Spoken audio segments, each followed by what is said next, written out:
Hubby made me a cup of coffee which had a very strange smell. Made you a special coffee, honey, he said. I answered, how sweet, and quietly swapped the mugs with my sister-in-law, who always bullied me. 30 minutes later, don't you want to try the coffee I made especially for you, honey? My husband James asked with an odd smile that didn't quite reach his eyes. I was sitting at my sister-in-law Nina's elegant dining table in her Nashville home where we gathered for our monthly family brunch. The coffee cup in front of me had a strange, almost metallic smell that made my stomach turn. My name is Christina, and at 29, I never imagined I'd be questioning whether my own husband was trying to poison me. But after 3 years of marriage and countless incidents of accidental food poisoning, I had learned to be cautious, especially around Nina. She had a way of orchestrating situations that left me sick or humiliated, always with that same innocent smile James was wearing now. How thoughtful of you, I replied, forcing a smile while my mind raced. The aroma wafting from the cup was unlike any coffee I'd smelled before. It reminded me of the time last month when I'd ended up in urgent care after drinking tea at Nina's house. The doctors couldn't explain my symptoms, and Nina had insisted she'd made the tea exactly the same way she made her own. Nina watched me intently from across the table, absently stirring her own untouched coffee. James has become quite the barista lately, she said with a smirk. He's been practicing different brewing methods just for you. The way she emphasized for you sent chills down my spine. I had noticed James spending more time at Nina's house lately, claiming they were planning a surprise for our upcoming anniversary. But something felt off. The whispered conversations that stopped when I entered the room, the strange text I'd glimpsed on his phone, and now this coffee with its peculiar scent. I lifted the cup, pretending to take a sip while studying their expressions. James and Nina exchanged a quick glance that confirmed my suspicions. Making a show of checking my phone, I stood up abruptly. Oh, would you look at that? I need to make a quick call for work. Nina, would you mind if I use your study? As I walked past Nina's place setting, I deliberately stumbled, quickly switching our coffee cups in the confusion of steadying myself. I'm so sorry, I exclaimed, straightening up. I'm such a klutz sometimes. Nina waved off my apology with a tight smile. Just try not to break anything in the study. I nodded and hurried away, my heart pounding. Through the study's doorway, I could still see them at the table.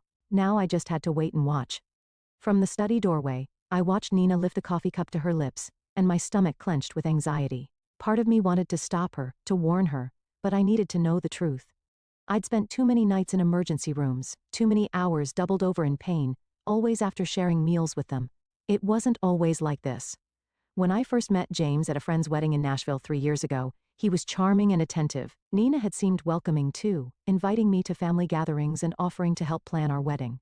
But looking back, I should have noticed the red flags. The way she would accidentally spill things on my dress at important events, or how my food always seemed to have extra seasoning when she helped cook. The incident started small. An upset stomach here, a mild allergic reaction there. James always had an excuse ready. Maybe it was something you ate earlier, or you must be coming down with something. But the pattern was becoming clear. The worst was 2 months ago when I ended up hospitalized after eating breakfast at their house. The doctors found traces of something in my system they couldn't identify. But James convinced everyone I must have taken some expired medication. I gripped the doorframe, watching as Nina took another sip of the coffee. James was typing on his phone, seemingly unconcerned. My own untouched cup sat cold on the table where I'd left it. The metallic smell still lingered in my nose, making me shudder. A slight tremor in Nina's hand caught my attention. She set down the cup, her face suddenly pale. James, she said, her voice shaking. Something's wrong. James looked up, his expression changing from confusion to horror as he realized which cup she was drinking from. He jumped up, knocking over his chair. Nina, what's happening? Nina's hands were trembling violently now. I feel she tried to stand but stumbled, grabbing the edge of the table for support. James, what did you put in that coffee? I stepped out of the study, my phone already recording. James was beside Nina now, his face ashen. That wasn't supposed to be your cup, he whispered. But in the silence of the dining room, his words carried clearly.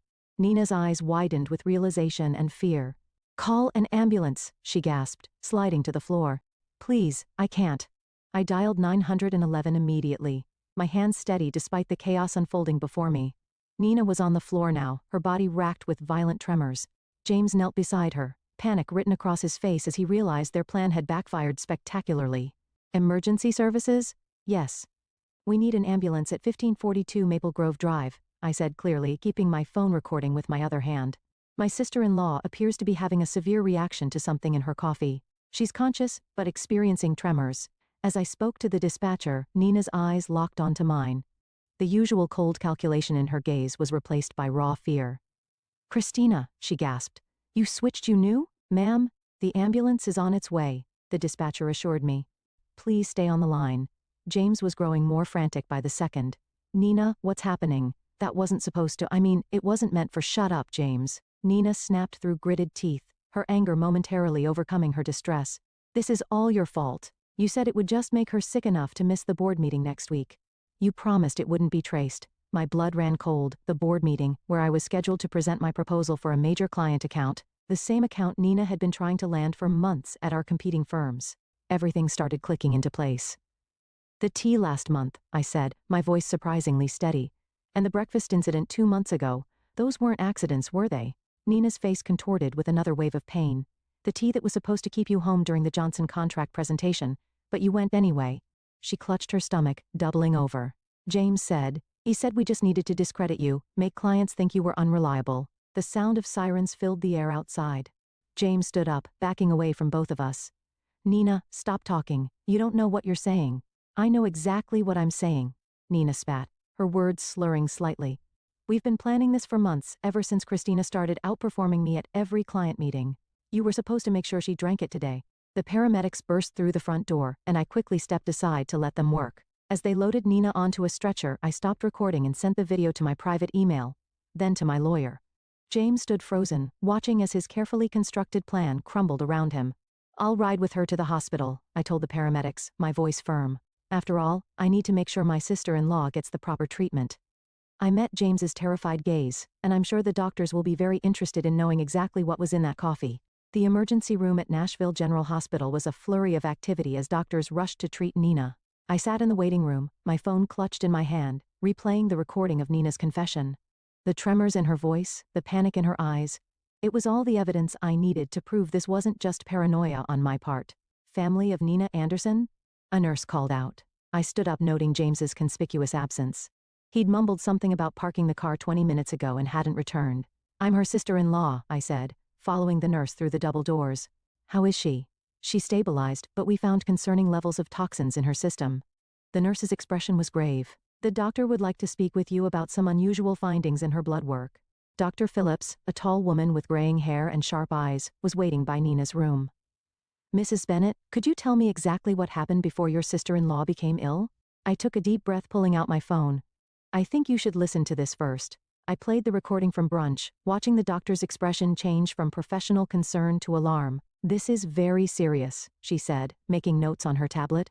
The substance we found isn't something that accidentally ends up in coffee. We're looking at deliberate contamination. Just then, James appeared at the end of the hallway, his face pale and sweaty. He'd clearly overheard the doctor's words. Christina, he started, taking a step toward me. Let me explain. Stay back, Dr. Phillips warned, pressing the nurse's call button. Security to room 412, please. James raised his hands in surrender. This is all a misunderstanding. Nina was confused. She didn't know what she was saying. Really? I pulled up the text I discovered on his phone last week, the ones I'd secretly forwarded to myself. So these messages between you and Nina about making sure she's out of commission before the Henderson presentation were just friendly conversation. His face drained of color. You went through my phone after I found the strange pills in your desk drawer? Yes, I did. I turned to Dr. Phillips. Doctor, I've been hospitalized 3 times in the past 6 months with unexplained symptoms. I'd like to know if they match what you found in Nina's system today. The doctor's eyes narrowed. We'll need to run some tests to compare. Security will make sure your husband remains available for questioning. 2 security guards appeared, positioning themselves on either side of James. He looked trapped, his carefully constructed facade crumbling. Nina and I, he stammered. We were just trying to help you slow down. You were working too hard, taking all the big clients. Nina said if we could just make you take some time off. By poisoning me? My voice was steady, even as my hands shook with rage. How long have you been doing this? Was it you who tampered with my food at the Christmas party too? James's silence was all the answer I needed. Behind him, I could see Nina's room, where she lay connected to various monitors. Her earlier bravado was gone, replaced by the fear of someone who knew their schemes had finally caught up with them. Detective Mendoza is on her way, Dr. Phillips said quietly. She'll want to take statements from everyone involved. I nodded, feeling a strange sense of calm. The truth was finally coming out, and there was no going back. Detective Mendoza arrived within the hour, her presence commanding attention in the sterile hospital corridor. She was a seasoned investigator who specialized in domestic abuse cases, and she listened intently as I played the recording from brunch and showed her the text messages. "Mrs. Bennett," she said, reviewing her notes. "You mentioned previous hospitalizations. Can you tell me more about those incidents?" I pulled out my phone again, opening a document I'd been quietly maintaining for months. The first time was in February after a dinner at Nina's house. I had severe stomach pains and dizziness. The second was in April, the tea incident, and then in June after breakfast with them. My voice remained steady as I continued. Each time the symptoms were similar, but just different enough that the doctors couldn't pinpoint a cause. The detective's eyes narrowed as she looked at my detailed log of dates, symptoms, and circumstances. "And you've been keeping records?" "Ever since I noticed the pattern." I hesitated before pulling out another phone from my purse. I also started carrying a backup phone with a different number. I used it to record conversations when I was around them. I have several where Nina and James discuss their plans, though they're careful not to be explicit. In one of the recordings, Nina's voice came through clearly. "The Henderson account is worth millions, James. We can't let her ruin everything we've worked for. Just stick to the plan. A few days of illness should be enough." James's response was equally damning. "I've got something stronger this time. She won't make it to the presentation." Detective Mendoza's expression hardened as she listened. Through the window of Nina's room, I could see my sister-in-law was now awake, looking significantly less confident than she had at brunch. "The hospital is running toxicology screens," the detective informed me. "Dr. Phillips has already identified several substances that don't occur naturally. We'll need samples from your home as well." A commotion down the hall caught our attention. James was arguing with the security guards, his voice rising in desperation. "I need to speak with my wife," he shouted. "Christina, please, you don't understand. We were trying to protect you." Detective Mendoza stepped between us. "Mr. Bennett, you're not helping your case.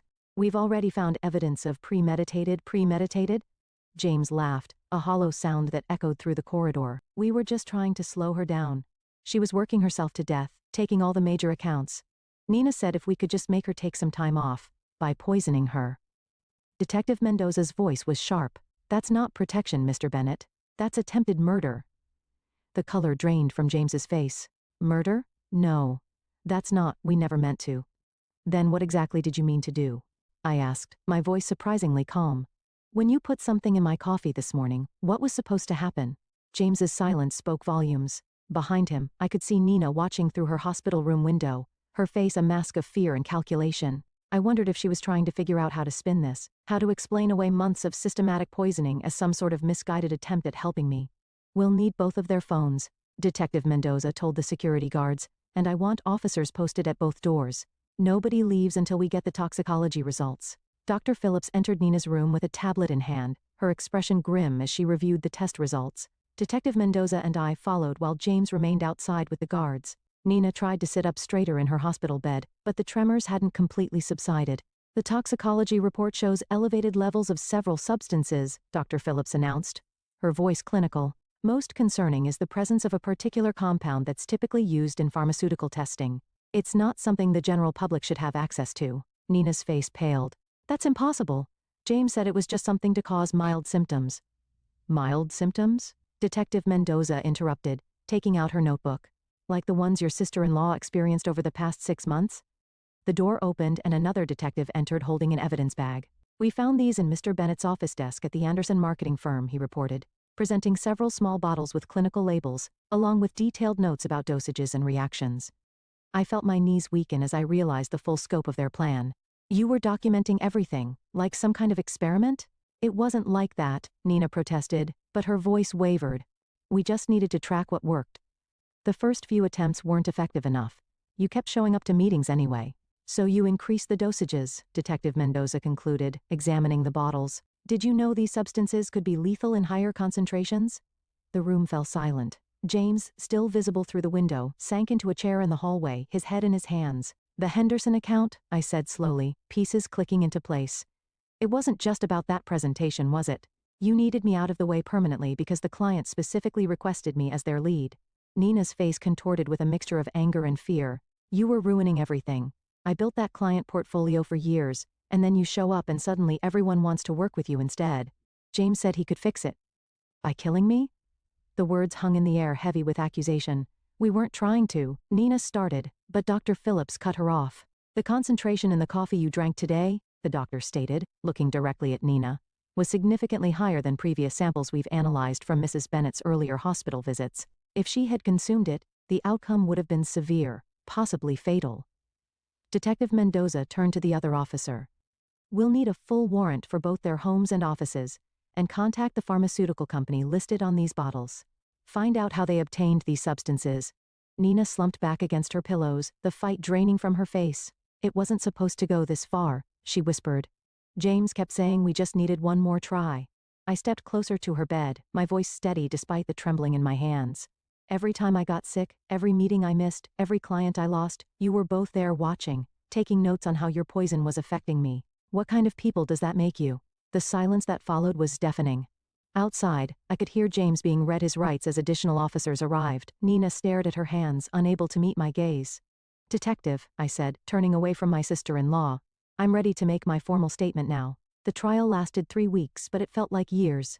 I sat in the courtroom each day watching as the prosecution methodically laid out their case against James and Nina. The evidence was overwhelming. The bottles from James's office, their detailed notes on each poisoning attempt, the recorded conversations, and text messages discussing their plans. What struck me most was their demeanor throughout the proceedings. Nina, usually so polished and confident, looked small in her defendant's chair. James couldn't even look at me, keeping his eyes fixed on the floor as expert witnesses detailed the potentially lethal effects of the substances they'd been using. Dr. Phillips's testimony was particularly damning. She presented a comprehensive analysis showing how they had gradually increased the dosages over time, demonstrating clear intent to cause serious harm. The pharmaceutical company representative confirmed that James had stolen the compounds through his college friend who worked in their research department. The defendants showed a calculated pattern of behavior, the prosecutor argued in her closing statement. This wasn't just corporate sabotage. It was a systematic attempt to harm Mrs. Bennett, with a clear escalation that could have resulted in death. When the verdict was finally read, I felt no joy, only relief. Both James and Nina were found guilty on multiple counts, including attempted murder and conspiracy. The judge's words echoed through the silent courtroom. The premeditated nature of these actions, carried out against a family member over an extended period, demands the maximum sentence. I watched as they were led away in handcuffs, thinking about how greed and jealousy had twisted two people I once trusted into something unrecognizable. Their business, their reputations, their freedom, all sacrificed in an attempt to destroy me. 1 year after the trial, I stood at the podium of the Nashville Business Leaders Conference, preparing to give the keynote speech. The irony wasn't lost on me. This was exactly the kind of opportunity Nina had tried to prevent me from achieving. The Henderson account, which she and James had been so desperate to steal, had led to several more major clients, establishing me as one of the top marketing executives in the region. Success isn't just about talent or hard work, I began, looking out at the sea of faces. It's about integrity, about building genuine relationships based on trust. I paused, letting my words sink in. Sometimes the biggest threats to our success come from those closest to us, but surviving those challenges makes us stronger. After my speech, several young professionals approached me seeking advice. One woman, her eyes bright with determination, asked how I'd maintained my composure throughout the ordeal. I focused on what I could control, I told her. I gathered evidence, trusted my instincts, and refused to let fear stop me from pursuing my goals. Later that evening, I received an email from the Henderson client confirming they were renewing their contract for another 3 years. I smiled, thinking about how differently things might have turned out if I hadn't trusted my instincts that day at brunch. The local paper had run a small article that morning about Nina and James beginning their prison sentences. I didn't read it. Instead, I focused on the proposal for my newest client project, knowing that the best revenge wasn't about getting even. It was about moving forward and succeeding despite those who tried to hold you back.